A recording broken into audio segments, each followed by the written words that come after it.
I'm going to start with Mr. Feith.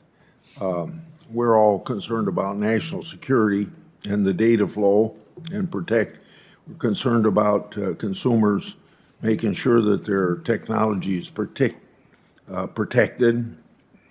And obviously, we think mostly about the Chinese Communist Party and China generally in this regard. So my first question is to you. You stated the need to ban TikTok and digital platforms that are similar. Could you explain why this is necessary? Thank you, Senator.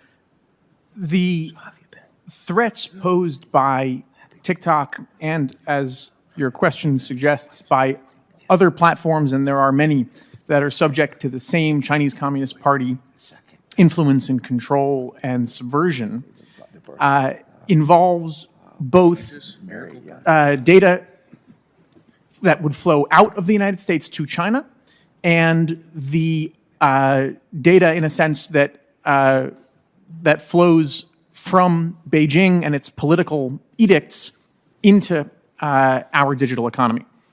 In that first category, you have the sort of relatively more commonly recognized data privacy concerns, which is that TikTok is on the phone of 100 million or more Americans.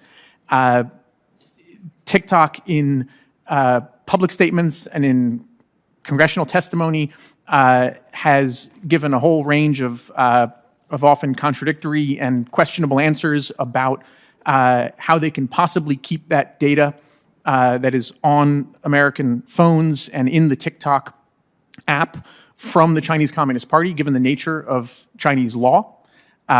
It would appear completely impossible because the laws dating, including the National Intelligence Law of China, the cybersecurity laws of China, more recently, the Data Security Law of China and others make absolute demands on Chinese Communist Party unchecked access to data that touches Chinese platforms like TikTok. And so the risk of the harvesting of the data from all the American users is enormous.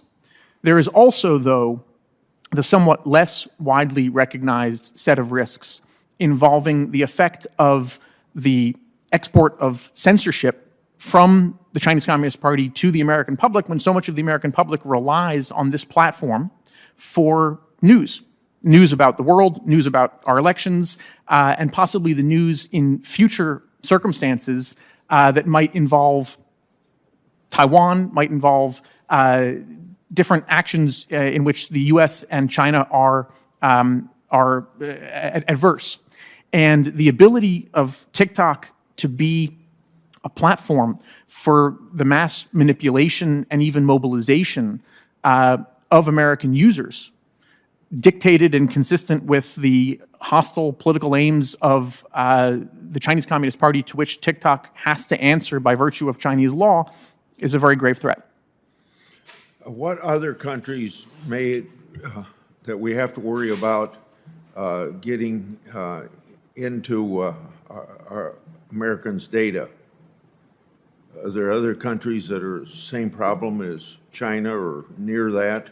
There are certainly other countries that pose similar problems. There wouldn't appear to be any other country that poses the problems at the magnitude and severity of China. I would note, for example, that the Biden administration put out in June of 2021 an executive order on protecting Americans' sensitive data from foreign adversaries. That foreign adversaries category, I believe, pursuant to some regs from the last administration, affects 6 countries: China, Russia, Iran, North Korea, Cuba, and perhaps Venezuela. I'd want to check that, but I believe that's the set of foreign adversary countries. Several of the questions we've discussed have mentioned China and Russia together. Certainly those two would appear to stand out on the list of 6, but even still, there are not Russian platforms with a presence in the United States anything like the Chinese platforms. And the Chinese platform concern and the Chinese digital economy, digital trade concern is hardly limited to TikTok. TikTok's parent company, ByteDance, has a new virtual reality company subsidiary called Pico, which has ambitions for the U.S. metaverse market to compete here domestically against Facebook and Apple and all the others. There are a wide range of social media and payment and other platforms that come from China. They are widely used because they're good apps, but they also pose these enormous challenges that are often difficult for consumers to keep track of. They're often really only a threat in the aggregate when you talk about the aggregate of all of this data and what a foreign adversary government can do with it. But that's why it seems to pose these national security concerns that warrant attention here. My time's out. I'm going to submit to Mr. Bliss a question for answer in writing. All right, thanks, Senator Grassley.